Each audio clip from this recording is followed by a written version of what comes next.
Welcome to Alpha Recap, your post-market wrap-up from stockalpha.ai. I'm Brittany, and today we're breaking down a day that mixed a big macro signal with a bunch of very real company-level headaches. As always, if you have questions, you can reach us at stockalpha.ai.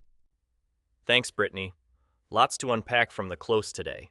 We had Bank of America's strength and sentiment indicator waving a very bullish flag, roughly 12% upside for the S&P 500, while at the same time, a grab bag of stories about cheap guacamole, six-figure influencer deals from big tech, and a swarm of Form 8K filings injected a lot of dispersion into the tape. Right, it felt like two different narratives collided. Markets closed with a constructive tone after that BofA's signal, but the headlines made it clear not everything was the same across the board. Walk us through the SSI reading first. What exactly are we hearing? BofA's SSI is essentially a composite of sentiment and strength signals across the market. When it flags about 12% upside for the index, it's saying that, historically, positioning and momentum have aligned in a way that favored higher prices. Important caveat: it's probabilistic, not a guarantee. Signals like this give permission for broader risk-taking, but they work best when paired with risk controls. Macro data, central bank messages, or liquidity shifts can still make the ride bumpy, even if the signal looks favorable. Good reminder. Now the micro headlines were all over the place. Let's start with guacamole. That was fun. The deck said guac is the cheapest in decades. What was behind that, and why should investors care? It was a pretty classic supply story. A bumper avocado crop pushed wholesale supplies higher, and companies like PepsiCo reportedly cut prices on chips and packaged dips, heading into big demand moments like the Super Bowl. Lower retail prices are great for consumers. They boost purchasing power and often lift unit sales. But that's the double-edged sword. Growers and packaged food makers saw margin pressure. So the trade-off is more volume, but thinner margins for suppliers and commodity exposures. So, grocery winners versus growers. Not everyone benefits. How should someone with a position in a branded snack company or an agricultural play think about this? If you own a branded snack maker, ask whether it has pricing power and diversified inputs. Can it pass costs or maintain mix that protects margins? If you own growers or commodity traders, expect weaker wholesale prices to pressure profits. For retail investors, short-term volume bumps around an event can look good, but sustained price cuts are a structural margin headwind. Reassess input cost sensitivity and balance sheet strength before deciding to add or trim. Switching gears, the Google and Microsoft headline about influencers was eyebrow-raising. Reports said creators were offered up to $500,000 to promote AI products. What's going on there? That's a front-of-funnel play. Big tech is trying to accelerate consumer adoption of AI features and products, and one way to do that quickly is to pay influencers to drive awareness.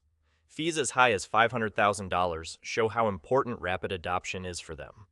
But this is marketing spend, and it's expensive up front. There's also pushback. Some creators turn the money down, which raises questions about authenticity and whether audiences will actually respond. For investors, this looks like near-term cost pressure with uncertain return on investment. So high spend, hit or miss return. How is that different from what Goldman Sachs announced about using Anthropic's Claude? That's the contrast I keep coming back to. Two very different AI playbooks. Google and Microsoft are spending on demand creation. Marketing. Goldman is deploying an internal, generative AI agent to automate trade accounting and client onboarding. That's a productivity-first approach aimed at reducing back-office costs, cutting manual work, and improving cycle times. If executed well and scaled, operational AI can drive durable margin benefits. Marketing AI can accelerate growth, but it's noisy and its payback is less certain. Makes sense. Now let's dig into those Form 8K filings. There were a bunch. What should listeners know about the filings that came through today? A lot of the filings fell into familiar categories: material agreements, creation of new financial obligations, officer or director changes, and miscellaneous other events. One stood out: a delisting notice for a company called a Nebulo. Delisting notices are serious because they can shrink liquidity, trigger forced selling from funds that require a listing, and re-rate a stock sharply. Other filings like new debt or executive changes are proximate, actionable events that can create asymmetric outcomes for event-driven investors. And there were names like Springbig, Vroom, Sanopta, and Corvo in the mix, right? Exactly. Vroom disclosed a material agreement and the creation of a direct financial obligation, which matters for credit investors. Springbig had executive changes. SunOpta filed material agreements and governance items. Corvo had an Item 801 style disclosure. Each of those items can change the risk profile quickly.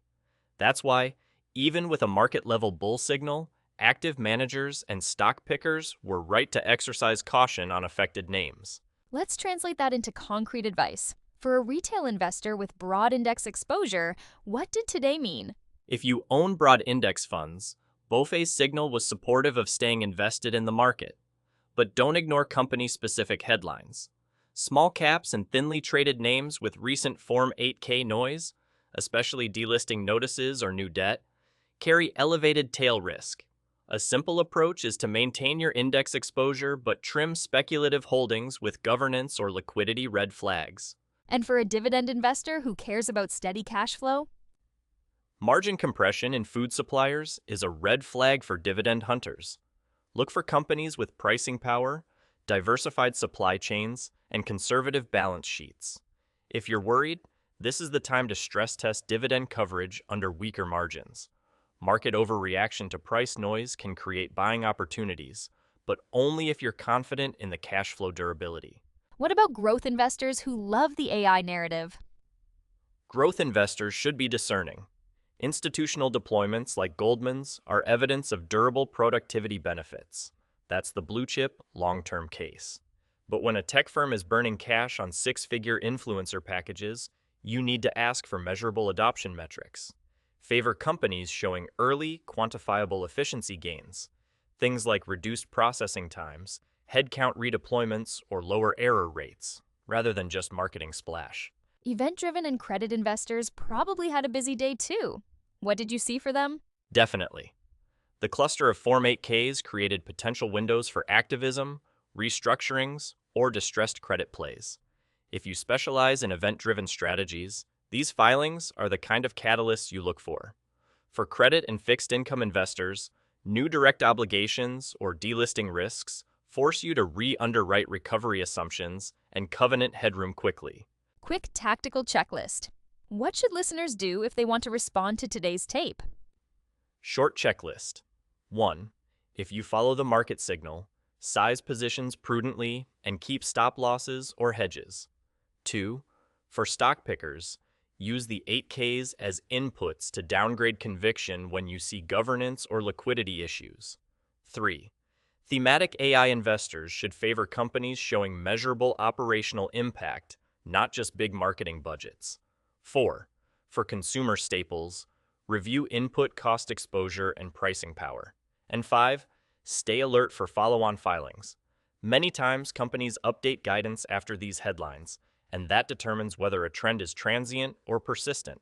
All right, let's wrap with a few clear takeaways for listeners to remember from today. Takeaway 1.